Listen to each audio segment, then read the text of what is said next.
Justice Network дейтін халықаралық ұйым 25 жылда шамамен 140-160 миллиард доллар сыртқа шығып кеткен дейді. 140 миллиард доллар деп алып, тағы да салып көрсек, бұл 69 триллион.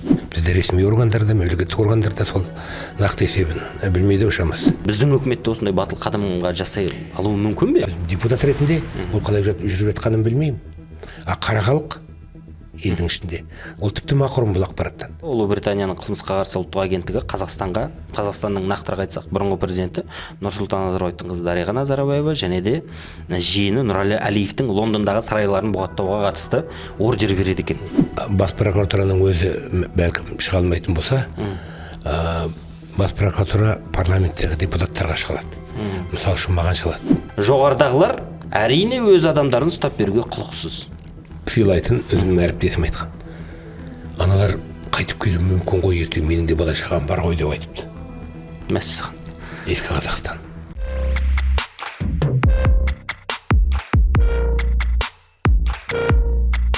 Ассалаумағалейкум, қадірлі көрермен. Заңсыз жолмен алынған активпен шетелге шығарылған қаражаттың соңынан шамал түскенімізге міне санап отырсақ 1,5 жылдай уақыт болыпты. Жауапты органдар тыңдасаң, қаражаттар қайтарылуда, елдің игілігіне жұмсалуда деген есептерді біз көп уақыт тыңдап жүрміз. Бірақ шынтуайтына келген кезде енді мынау айран ішкен құтылып, шелек жалаған тұтылып жатқан жоқ па дейтінде сауал бар көпшіліктің көкейінде. Жасыратын несі бар? Ірі балықтар ауға түспей, шабақтарды қармақпен аулап отырған жоқпыз ба дейтінде күдік көкейде жоқ емес. Жалпы былтыр қабылданған заң қалай жұмыс істеп жатыр? Осыған қатысты біз бүгін талқыламақпыз. Студияға белгілі саясаткер, мәжіліс депутаты Ермұрат Бәпи ағамыз шақырдық. Қош келдіңіз аға.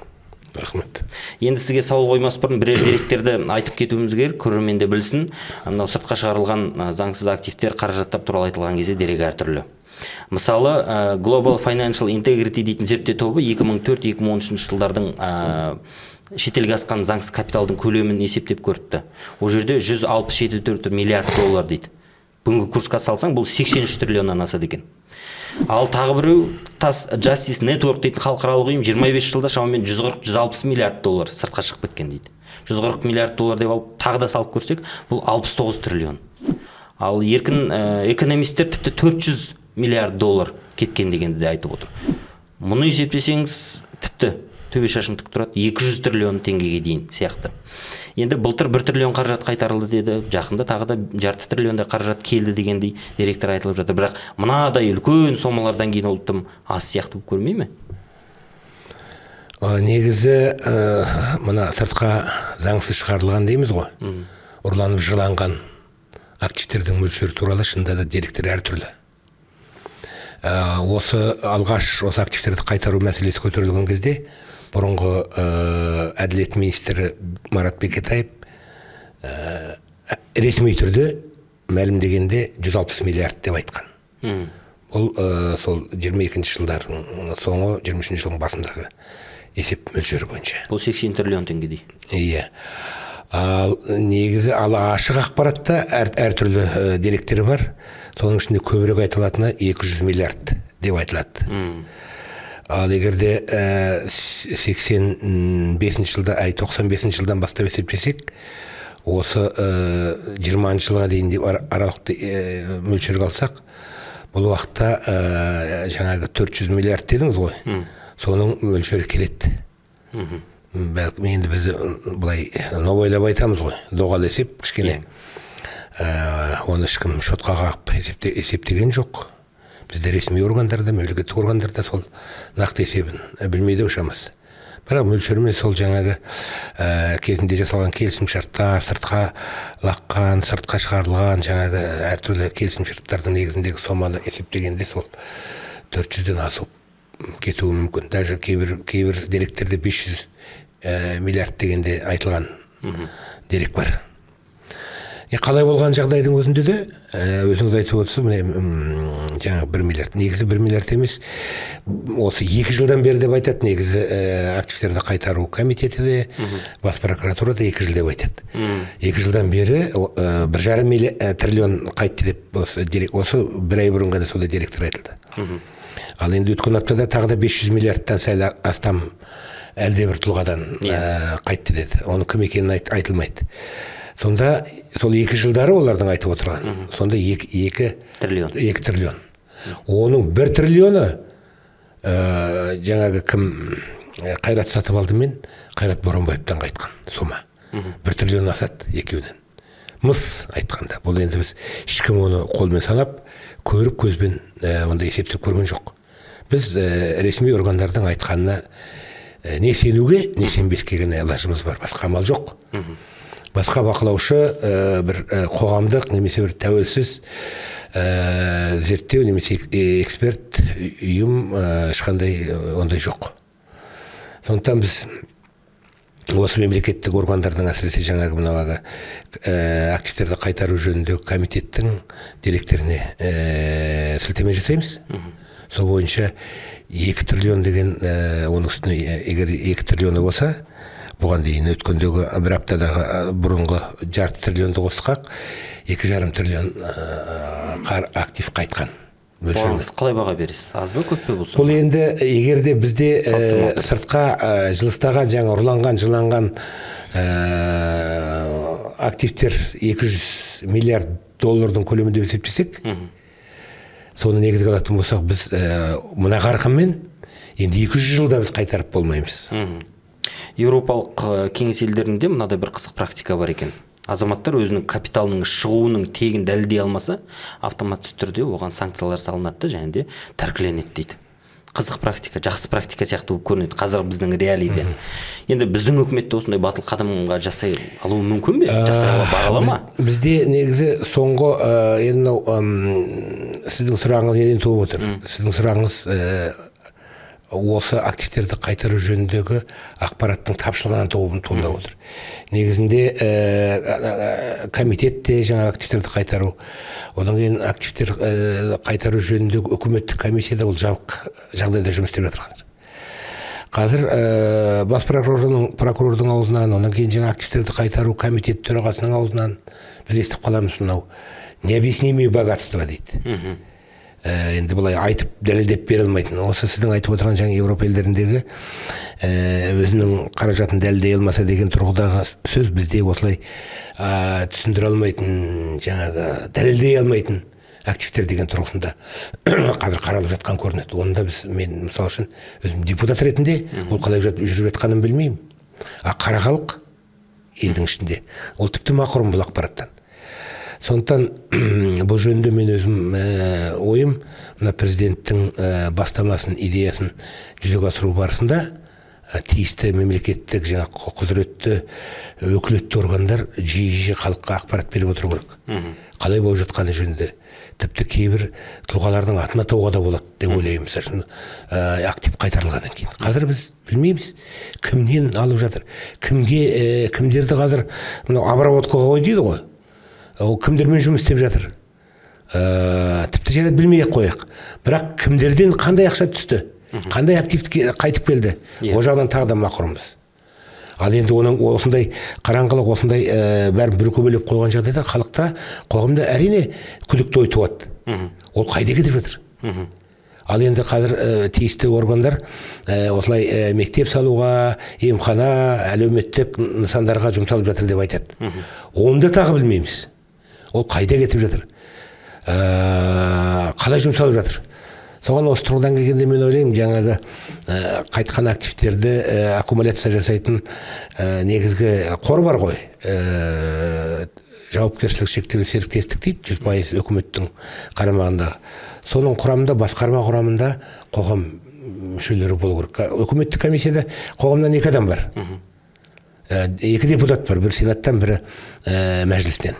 Сол сияқты жаңағы қайтқан активтер түсетін қорды бақылау ма, әлде басқармасында ма қоғамшылдықтан өкілдер болу керек. Олардың айтқан сөзі жаңа қоғамға құлағына жетеді. Мәселен, қоғамда беделді аты бар, заты бар азаматтардан бір-екеуін алып қойса, сол жерге мүшелікке тартса, олардың келтірген дерегін халық қалайда қабылдайды. 2020 жылы Ұлыбританияның қылмысқа қарсы ұлттық агенттігі Қазақстанның нақтырақ айтсақ бұрынғы президенті Нұрсұлтан Назарбаевтың қызы Дариға Назарбаева және де жиені Нұрәлі Әлиевтің Лондондағы сарайларын бұғаттауға қатысты ордер береді екен. агенттік сарайлар қылмыстық жолмен жалпы мынау заңсыз ақшаға алынған деген дерек келтіреді де Қазақстанның бас прокуратурасына сауал жолдайды. Бұл 2020 жыл. Кейін енді 21 жыл болды, қаһарлы қаңтар болды. Қазақстанның өзін ескі деп жаңа деп қарайтын болдық. Бірақ сол уақытта бас прокуратура дейді, Азаттық бұны жазып отыр. Мүлік заң жолымен алынған деген бұл қағазды қайтарып жібереді де, содан Назарбаевтардың отбасы сотты жеңіп шығады дейді. Енді міне қазір заң қабылдадық, заңсыз активтер деп жатырмыз. Егер де қазір бас прокуратура Лондонға қайта шығып, бұл мүлік заңсыз алынған деп ары қарай бірге зерттейтін болса, жалпы мынау ағылшын соты сене ме? Негізі, егер де бас прокуратураның өзі бәлкім шыға алмайтын болса, бас прокуратура парламенттегі депутаттарға шығалады. Мысалы үшін маған шығалады. Мен Британияның парламентіне шыға аламын, мысалы үшін. Өзімнің әріптестеріме ұсыныс жасай аламын. Осындай Қазақстаннан осындай көлемде ұрланған, жырланған активтер бар екен. Оны өткен жылдары Британияның бас прокуратурасы қарап, аяғында соттың нәтижесінде Назарбаевтар өзінің активтерін дәлелдеп алып қойған екен, мыс. Енді біз осыны қайта қозғап жатырмыз. Осыған сіздер бір жәрдем жасап әрекет қылыңыздар деп мен әріптестік ретінде сауал жолдайтын болсам, оларға сұраныс өтініш қоятын болсам, ол жақтан мен 100% сенімдімін. Ол жақтан менің де немесе менің басқа әріптестерімнің өтінішін олар қанағаттандыруға тырысады. Бірақ прокуратура мүдделі болу керек қой сіздер. Сол мәселе сонда тұр ғой. Бізде атқарушы органның қазір мүдделілігін біз қаншалықты мынау президент Тоқаевтың бастамасын қаншалықты бір жауапкершілікпен атқарып жатыр деген бір күдік бар менде. Бір вялотекущий, бір ақырын жылжып жатқан бір айтуға келмейтін бір компания сияқты елестейді бұл менің осы жүріп жатқан шаруа. Негізі президенттің аузынан шыққан бастама идея, бұл енді президент Тоқаевтың өзінің 7 жылдық құзыреті деңгейінде, шеңберінде көтерген негізгі жүзеге асырам деген 10 бастамасының ішіндегі бір негізгісі. Ал енді ол ондай президенттік бастаманы тиісті мемлекеттік органдар жүзеге асыру барысында ол президенттің негізгі нұсқап берген, атап берген шаруасы ретінде күнделікті жүзеге асыратын шаруа ғой бұл іс. Ал енді қазір қарап отырсаңыз, сол айына бір-екі рет бір әлде бір брифингтерде айтылып кетеді. Әлде бір жерде бір бұрыш қалтарыстарда бірдеңе бір ақпараттар шығады. Жарты кеш бір. Одан басқа ештеңе жоқ. Осы тұрғыдан келгенде мен тіпті өзім ойлаймын, бұл қаншалықты жаңа президенттің бастамасына саботаж ба, әлде бір немқұрайдылық па, әлде президентке әлде бір басқаша ақпараттар жеткізіп, осының де жаңағы салын суға кетіріп отырған жағдай ма? Менің өзімде ақпарат жоқ. Тағы бір дүние, сіз жаңа Лондонда айтып қалдыңыз ғой, қазақтың бай-байшыке шен-шекпенділердің тағы бір жақсы көретін астанасы ол Дубай. Дубайдағы Қазақстан дейтін Азаттық радиосы өте жақсы бір көлемді дүниені жариялады. Оны енді ешкімге қара жағудан аулақпын. Ол жерде өзінің ағадалы еңбегімен, маңдай терімен алған үйлерде бар шығар. Бірақ циклмен шыққан дүниенің ішінен біраз елдің алдында біраз шекпен тағып жүрген шенеуніктерді біз көрдік ішінен. Резонанс, енді одан кейін қоғам бүйтіп ойлады. Енді жарияланды, көрді, осыдан кейін бәлкім біздің жауапты органдар белгілі бір пікір білдіретін шығар. Себебі енді құқықтық заң үстемдік тұрған қоғамда резонанс туындауы керек еді ғой деп. Бірақ үнсіздік. Үнсіздікті мен оны түсінемін. Негізінде осы азаттықта осы тақырып көтерілгеннен кейін тиісті мемлекеттік органдардың алдына осы деректерді тексеру жөнінде мен ұсыныс қоймақшы, депутаттық сауал қоймақшы болдым. Бірақ маған жеткен ақпарат бойынша тағы да екінші, үшінші ауыздан жеткен ақпарат. Ойбай ереке тұра тұрыңыз, оны айналысып жатыр. Оны майдың үстіне май құйып қайтесіз деген сияқты маған уәж айтылды. Бірақ шығып айту керек еді ғой. Бізде бейжей отырған жоқпыз. Біз оны былай енді өздерінің сияқты YouTube каналдарға, Telegram каналдарға айтылды ғой. Мен өзімде айттым оны. Отырғыда айтылу жағынан кендешілік жоқ. айтылуын айтып ақ жатырмыз ғой. Мен жауапты органдарды айтамын. Жауапты органдар, ол жағынан үнсіз, себебі жаңағы азаттықтың зерттеуінің ішінде бұрынғы президенттің төңірегінде көптеген адамдар бар ғой. Жаңағы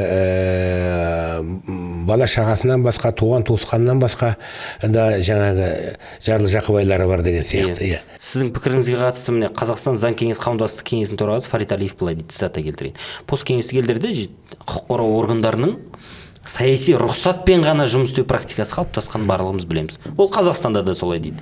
Және де ары қарай былай дейді. Жоғарыдағылар әрине өз адамдарын ұстап беруге құлықсыз деп пікір білдіріпті. Осыған қарағанда енді біздің құқық қорғау органдары жаңаша жұмыс істей алып жатыр ма, жоқ әлде сол әлде тартыншақтық бар ма дейді сұрақ. Мен өзім сіздерге айтайын, өте бір жоғарғы лауазымгердің айтқан сөзін. Ол маған айтқан жоқ, менің бір сыйлайтын өзім әріптесім айтқан. Аналар қайтып келуі мүмкін ғой ертең, менің де бала шағам бар ғой деп айтыпты. Мәссаған. Ескі Қазақстан. Егер де осындай түйсік болатын болса, ондай бізде жоғарыда осы президенттік тапсырманы орындап отырған, мемлекеттік биліктің тұтқасын ұстап отырған азаматтарда дәл осындай түйсік болатын болса, мен білмейміз, біз қандай Қазақстан құрып жатқанымызды. Шынында да менде күдік болады. Саған президент сеніп тапсырды, бір саланы, секторды басқаруға берді. Заң негізінде сен функционалдық барлық өзіңнің қызметің жан-жақтан қымталған. Сен жүзеге асыруың керек қой оны. Сен мемлекеттік менеджер ретінде сен президентке бір қызмет ететін болсаң, сен ең басты мақсатың халыққа қызмет ету. Ал президенттің көтеріп отырған бастамасы халықтық бастама. Халықтың жаңағы әлеуметтік әділеттілігін қалпына келтірудің бір тұтқасы атрибут ретінде айтып отыр. Кезінде халықты қазынасынан ұрланып кеткен қаржыны қайтару мәселесі. Сол арқылы халыққа жаңағы мектебін салып, жаңағы емхана, басқа да әлеуметтік нысандарды салып, кішкене мынау тізесін батырған өткен Қазақстанның есесін қайтарудың амалын айтып отыр ол кісі. Ал енді ана сол міндетті атқаратын азаматтардың активтерге ғана қатысты емес, жалпы мемлекеттік үлкен биліктің менеджерлерінің аузынан сондай сөз шығатын болса, жалтақтап анау ескі Қазақстан камбэк жасау мүмкіндік қорқып отыр ғой. Қайтып келуі мүмкін ғой деген сөзден, яғни ол өзі атқарып отырған жұмысына да сенімсіз адам деген сөз. Бұл қорқынышты жағдай. Егер де біздің үлкен лауазымда отырған азаматтар осындай ниетпен, жаңа тартыншақтықпен, жалтақойлықпен отырса, ол атқарып жатқан шаруасы да сол сияқты жаңағы бір қалай айтуға болады тіпті. Жалтаңдап, артына қарап, әлдекімнен қорқыныш үркіп отырып атқаратын шаруа болатын болса, бұдан нәтиже болмайды. Енді бұл дүниені естігеннен кейін жалпы өзі қалай жұмыс атқарып жатырмыз? Мына біздің бастамалар не, заңсыз активтерді қайтару шаруасы өзі қалай болады дейтінде сұрақ туындап қалады екен. Тұрғыда сұрақ көп. Сұрақ көп. Енді қараңызшы, мынау жаңа айтып отырған шығарылған қаражаттар бар ғой, ол бір күнде не бір түнде шығып кеткен жоқ қой. Жылыстатып кете берді, жылдар бойы кете берді. Енді міне арнайы комитет құрды бас прокуратураның қасынан. Президент әуелі баста айтты, құрамында кем бір 130 адам болу керек. Қазір бас прокурор айтты, бір 50-ге жуық адам жұмыс істеп жатыр дейді. Осыдан кейін тағы көкейде сұрақ туындайды. 30 жылдың былығын 50 адам жабылып жүріп атқара ала ма, атқара алмай ма? Күш жете ме, жетпей ме? Қайсысы бірінің артынан бұлардың қауқары жетеді дейтін сұрақ. Мен бұл мәселені алғаш осы өткен жылдың күзінде 23 жылдың 7 қазанында қойдым. Осы активтерді құру жөнінде комитет құру жөнінде президенттің жарлығы шыққан кезде. Сол кезде сол бір аптадан кейін айтылды ақпарат 40 адам болады деп. Сол кезде мен бірден осы мәлімдеме жасадым, депутат сауал қойдым. 40 адамның тең жартысы техникалық қызметкерлер, барып кел шауыпкерлер. Ал оның ішінде жаңа жүргізушісі бар, басқасы бар, қатшысы бар деген сияқты. Сонда 20 адам 200 миллиард жаңағы активтерді қайтарумен айналысу. Бұл енді қаншалықты олардың қолынан келеді? Осы тұрғыда мен сұрақ қойғам. Бұл енді кейде бір ой келеді, әшейін сол президентті де, халықты да алдамсыратып қойып, бұрынғы Қазақстанмен ымыралас болып атқарылып жатқан бір алдамшы шаруа сияқты болып көрінеді де маған осы. Енді мәселен жаңа қалған 20 негізгі жауапты қызметкер дейікші комитетте. Оның шетелдегі офшорлардағы есепшоттармен айналысу керек, шетелдік банкілермен айналысу керек, жұмыс істеу керек. Оған бару керек, оны сол жерде дәлелдеу керек, соттарға қатысу керек.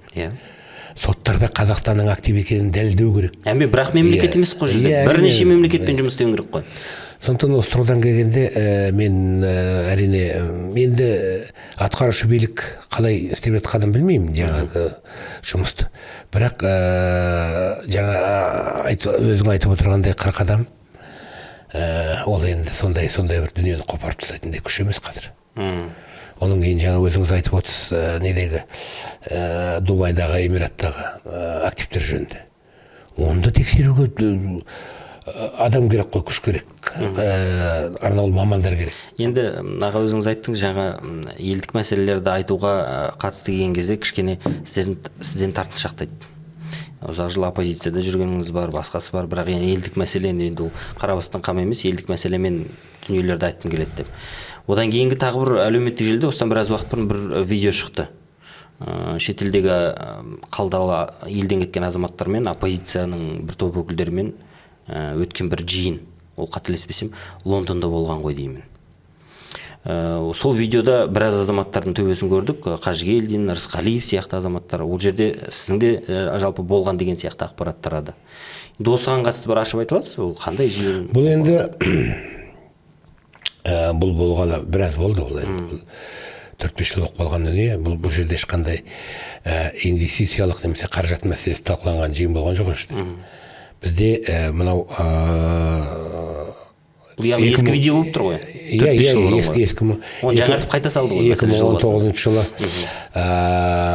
наурызда президент Тоқаев билікке келгеннен кейін бізде де мысалы үшін елдегі өзгеріске деген ықылас артып, осындай Қазақстанда жаңа Қазақстан деген жаңа Қазақстан идеясы негізінде біз құрдық. Оның негізгі идеясы жаңағы өзіңіз айтып отырғандай жаңағы Сержан Мәмбеталин, Расул деген кім, Мұстафатың фамилиясын. Сол, мына осы Айдос Сарым бар, Мирас Нұрмұхамбетов, енді көп бәрін айтатын, Дос Көшім бар ішінде. Осы негізде біз жаңа Қазақстан деген платформа құрып, осы елдегі процеске, өзгерістер процесіне, қоғамды демократияландыру процесіне араласу жөнінде осындай бір бастамалармен жиын өткіздік. Ол жердегі Лондондағы Брюссельде де өткіздік біз. Онан кейін онлайн бірнеше жиналысымыз өтті, біздің жиынымыз өтті, әркім әр жақтан Zoom арқылы қосылып.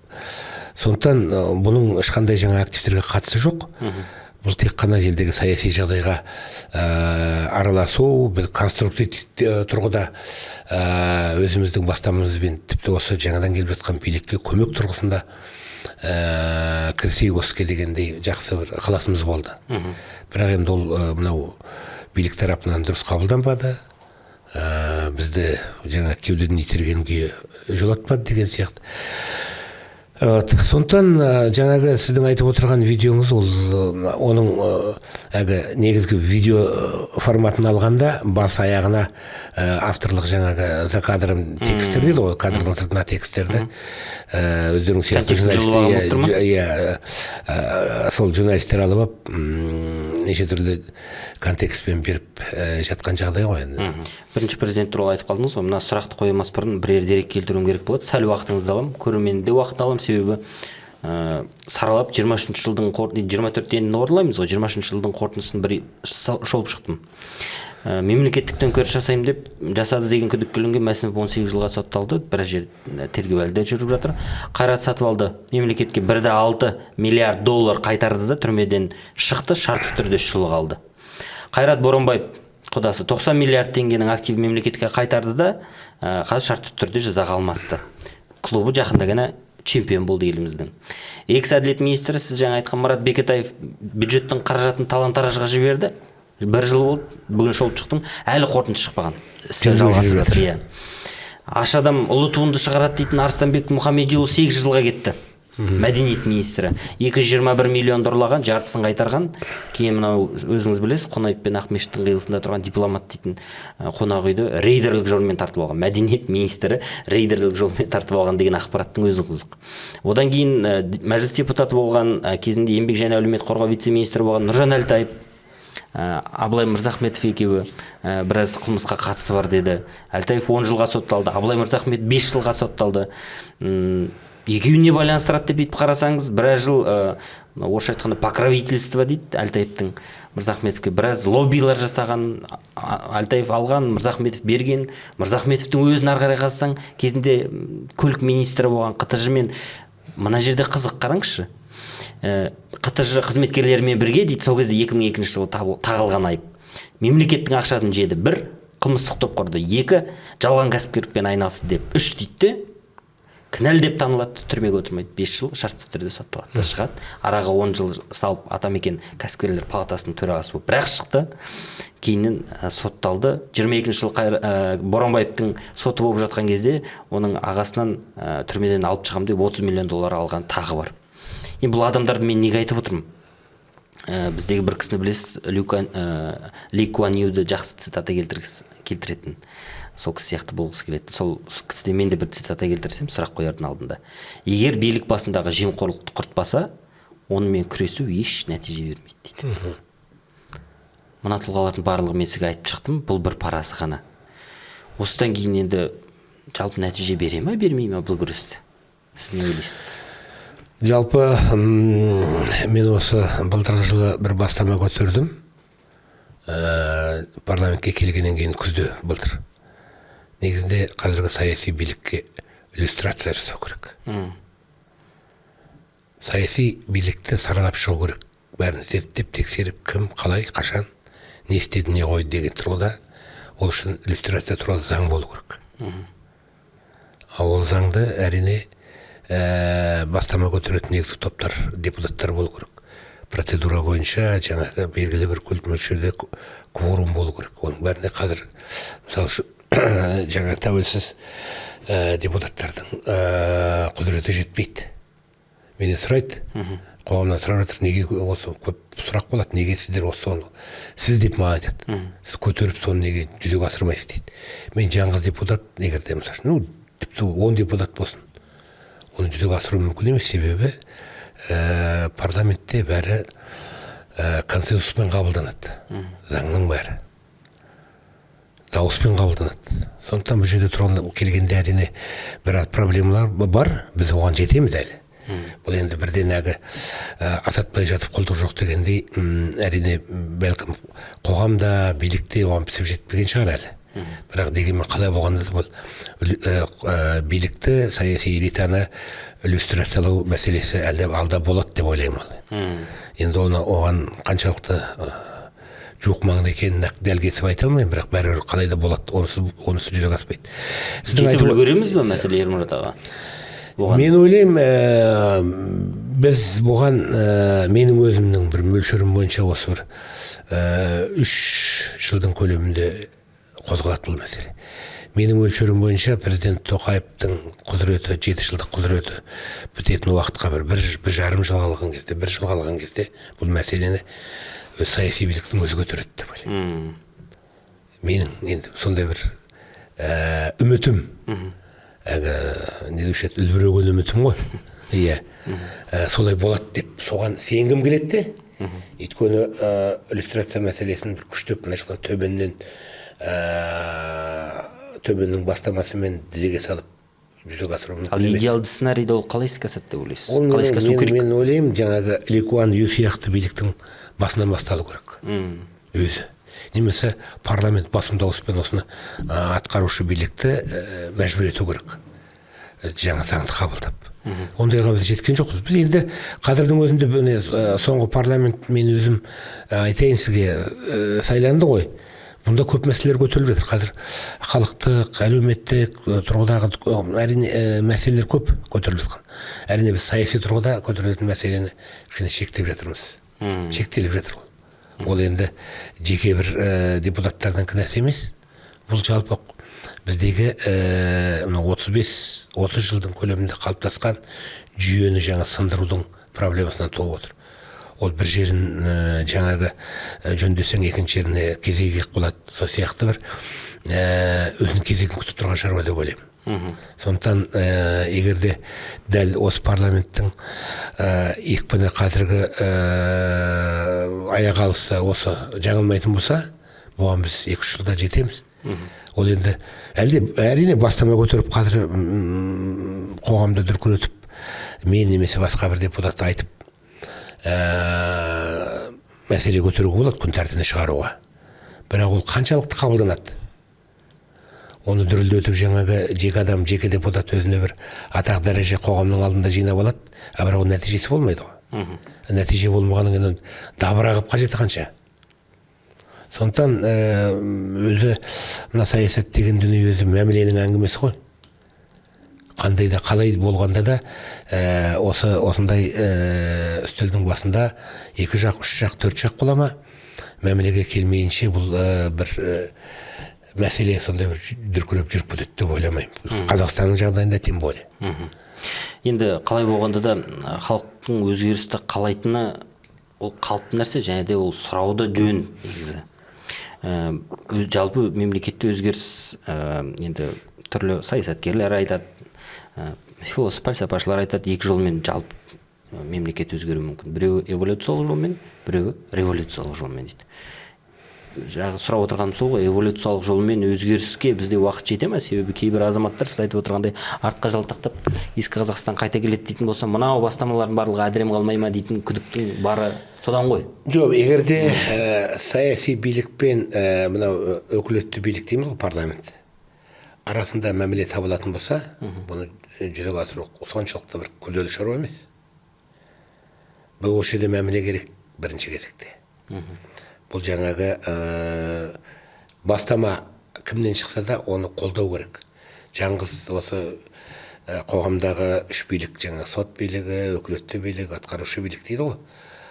Сол сияқты сол атқарушы билікпен өкілетті жаңа представительский власть парламенттің арасында консенсус болу керек.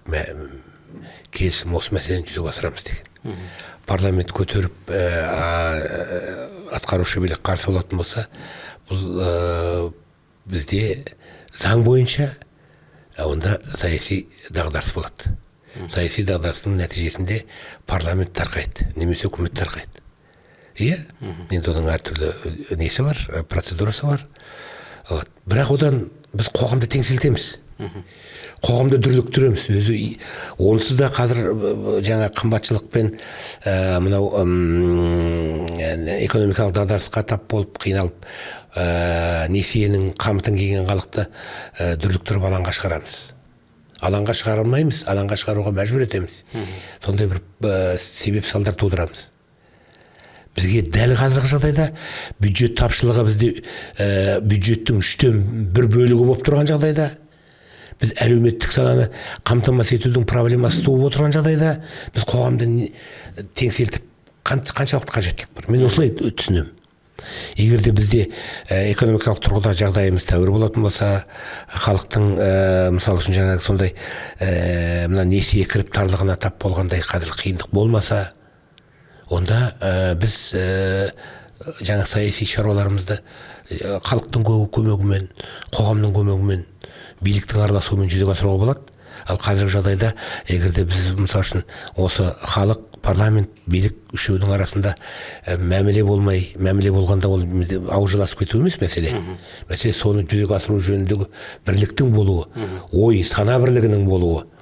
Мен айтып отырғаным, қоғам жаңағы здоровый общество болу керек.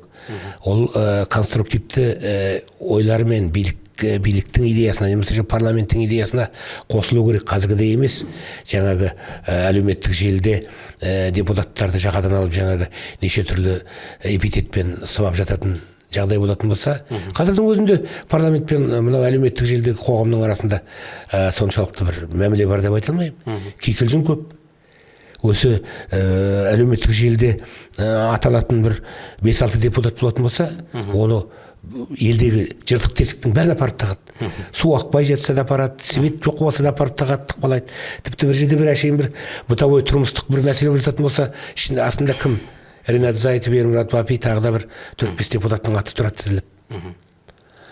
Оның бәрі әрбірден кейін әрине халықтың басқа баратын жері болмағаннан басқа ешкімге соңғы инстанция ретінде енді айтады ғой. Сондай оны да түсінуге болады. Бұл жерде біз жаңағы халық сотқа, бас прокуратураға шағым жасаудың мүмкіндігі шектеліп қалғандықтан. Басқа барар жер басар тауып қалмағаннан деп айтуға болады енді. Кейбір азаматтардың әбден жаны ұшырып ауданды қойып облыстан әділдік таппай, одан қалаға келіп, ақыр соңғы әлеуметтік желіде кейде президент үндеу жариялап жататынның бір несі де сол ғой, бір көрінісі. Енді сізге қорытынды сұрағым болсын. Жаңа біз триллиондар туралы айттық, сыртқа ұрланған жемқорлық төңірегінде айттық, және де оның түрлі сатысы бар ғой, жоғары деңгейдегі жемқорлық дейміз бе, оның одан кейін мынадай да түрі бар. Антикор жариялайды. Қай өңірлерде жалпы мынау тәуір шенеуніктер отыр деп. Алматы, Шымкент, Шығыс Қазақстан облысы, Түркістан, Ақмола, Абай, Жетісу, Алматы облыстарында дәл осындай жағдайлар көп тіркеледі дейді. Парламентте өздеріңізде жыл басында өтті, әлеуметтік саладағы сыбайлас жемқорлықпен күрес мәселелері тақырып талқыланды. Сол кезде өзіңіздің әріптес бауырыңыз Дәулет Мұқаев біраз құжаттарды алып шығып айтты, маған көбінесе Шымкенттен, Қызылордадан хат келеді. Пол жуушы болып кіру үшін 500 мың, мұғалімнің ставкасы 1,5 миллион теңгеге дейін жетті деп. Әрине, ол кісі Америка ашып отырған жоқ, жаңалық емес. Бірақ осыдан сұрақ туындайды. Осындай деңгейде жұмысқа кірудің өзі параға айналып кеткенін халық біледі, депутат біледі, антикор неге білмейді деген сұрақ қой. Енді антикор, о жағынан мен енді антикор қандай процедурамен жұмыс істейтін жаңағы нақты айта алмаймын. Мен жалпақ сұрақ мынада болып тұрды Ермұрат аға. Неге осындай деңгейге дейін бізде жемқорлық? Жоғарыдан төменге дейін? Бұл енді бұл кезіндегі тағы да айтамыз ескі Қазақстан деп. Қоғамда ескі Қазақстан, жаңа Қазақстан жоқ, бәрі бір Қазақстан деген пікір бар. Бірақ қалай болғанда ескі Қазақстан? Бұл ескі Қазақстанда қалыптасқан 30 жыл бойында қалыптасқан жүйе қалай? Жүйе қоғамды жаңа былыққа батыру. Қоғамды билеу, мемлекетті басқарудың бір асыл ең оңай тәсілі маңайыңа жемқорларды жина. Сондай өзі бір установка бар. Установка тәмсіл бар сондай. Жаңағы кезіндегі жаңағы патшаларға айтылатын. Кімнің айтқан есімде жоқ. Егерде елді ұзақ уақыт басқарам десең, маңайыңа жемқорлар мен ұрыларды жина деген. Өйткені сол ұрлыққа, жемқорлыққа батырып қойып, оны кез келген сәтте суырып жазалауға болады. Осы тұрғыда. Осындай қалыптасқан, жаңағы ең жоғарғы Ақордадан бастап сол кезде 30 жыл бойы қалыптасқан дүние, ол облысқа түсті, облыс ауданға түсті, аудан ауылға түсті, ауыл жаңағы балалар бақшасына дейін жетті ғой. Балалар бақшасының тәрбиесіне өзі кіру үшін жаңағы тиісті сомада пара беретін жағдайға жеттік. Бірақ енді осы айтылады осы мәселе. Бірақ дәл осы мәселе мен жұмысқа кірейін деп едім, менен осынша пара алды деп біреу шағымданып, жаңағы антикорға немесе тиісті органдарға шағымданып жатқан деректерді мен білмеймін. Менің өзіме де ондай келген жоқ мыдыр. Бір жағынан ашық айтуға да қорқады шығар. Сондай қорқыныш бар, осындай тенденция қалыптасқан. Соңына шамалып түседі дегендей. Енді бұл синдром ғой қалыптасқан. Түсінікті. Мен енді жаңағы өзіңнің сұрағыңа байланысты бір қоса кетейін. Мынау активтерге байланысты. Қазір бізде жаңағы 100 миллион доллардан жоғары бар тұлғаларды реестрге алып жатыр ғой. Мен ойлаймын қазіргі жағдайда мынау біз қабылдаған заңның негізінде солай. Былтыр қабылдаған. Енді осы 100 миллионнан жоғарыны біз төмендетіп заңға өзгеріс енгізетін уақыт болды деп ойлаймын. Міне осы сұрақты мен сізге қоймақшы болып өтіп кеттім жаңа әңгіменің арасында. 100 миллион дегеннен шығады ғой. 100 миллион актив бір жерде жиналып тұруы екіталай да. Негізі алаяқтың өзі ақымақ адам негізі алаяқтыққа жемқорлыққа бармайды, ақылы жеткеннен кейін барады ғой. Осыдан сұрақ туындайды. Жаңада сарапшылар да осыны айтып жатыр, экономистер. Белгілі бір азамат өзінің активтерінің барлығын бүкіл жұмыртқаны бір себетке салмайды. Бөліп тастайды дейді де. дробить ету дейді, бизнесті дробить еткен сияқты түрлі адамдарға жазу мүмкін, өйту мүмкін. Сондықтан осының сомасын расымен де төмендету керек шығар. Иә, бұл жөнінде мен өзім де қазір ойлап жүрмін. Негізі бұл жөнінде заңға өзгеріс енгізу, негізі ол мына атқарушы билік жаңағы бас прокуратура мен активтерді қайтару жөніндегі комитеттен түсу керек. Ол өздері жаңағы 40 адамның тең жартысы техникалық қызметкер болатын болса, 20-сы атқарып жатқан шаруа қолдары тимейді әрбірден кейін. Осы тұрғыдан келіп, жаңағы біз мына 100 миллионнан жоғарылармен айналысып алайық, содан кейін одан төмендерге кезек келеді деген сияқты тұрғыдағы қабылданған заң бұл. Кезінде біз қарсы болдық бұған. Бірақ көпшілік дауыспен ол өтіп кетті. Одан кейін заңды жасаушы авторлары да бізге түсіндірді. Қазір біз егерде 50 миллион, 20 миллионнан бастайтын болсақ, біз батпаққа батып қаламыз. Бір айналысатын негізгі тұлғалардың бәрі размываться етіп кетеді деген тұрғыда сондай уәж болды. Оған көндік. Енді қазір қарап отырсам, мысалы үшін жаңағы 100 миллион, 90 миллион, 99 миллионы бар адам оған кірмейді реестрге 100 миллион. Сондықтан бұл заңға өзгерістер енгізетін уақыт болып қалды деп ойлаймын. Болды. Жалпы осы активтерді қайтару комитетінің есебін, бас прокуратураның осы активтер жөніндегі есебін тыңдайтын уақыт болды. 1 жылдан асты. 1,5 жылға тақады. Парламент депутаттарының осы жаңа тиісті активтермен айналысатын уәкілетті органдардың есебін тыңдап, не істеліп, не қойды. Заңды біз қабылдап бердік қой. Енді біз заңның орындалу барысын талап етуге хақымыз бар ғой. Осы тұрғыдан келгенде біздің тиісті органдардың алдында мәселе қоюға хақымыз бар. Бірақ енді ол жалғыз Ермұрат Бапидің талабымен өтпейді ол тақта. Ол үшін бір топ депутаттардың мәселе көтеру керек. Ол процедура бойынша құрып кеткенде 7 депутат, 9 депутаттан жоғары болу керек.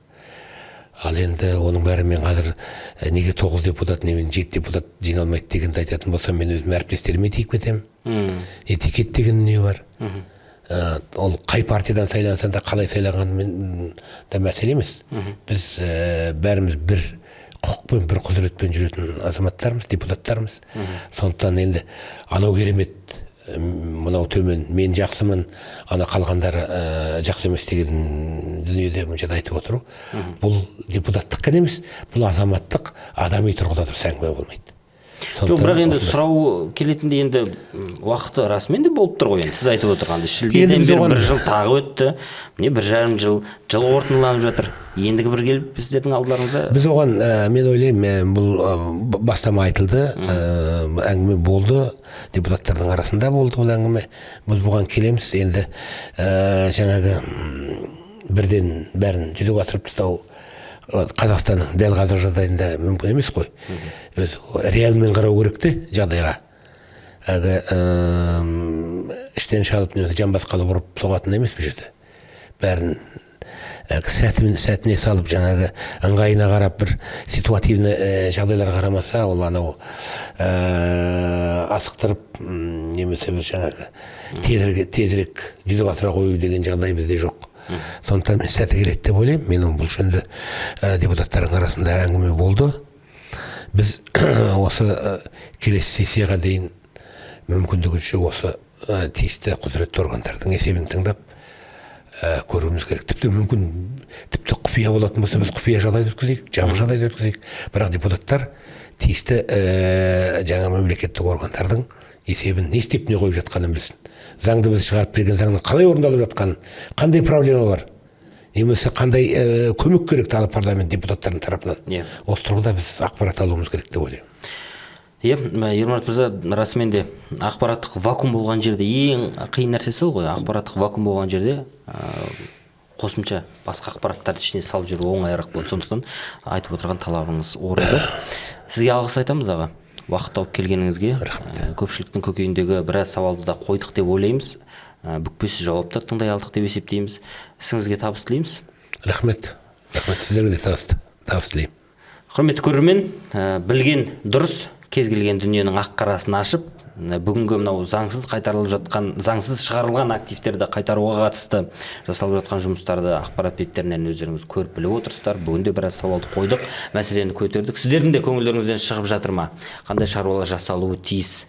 Пікір жазыңыздар және дәл осы видеоны таратып отырыңыздар. Аман болайық.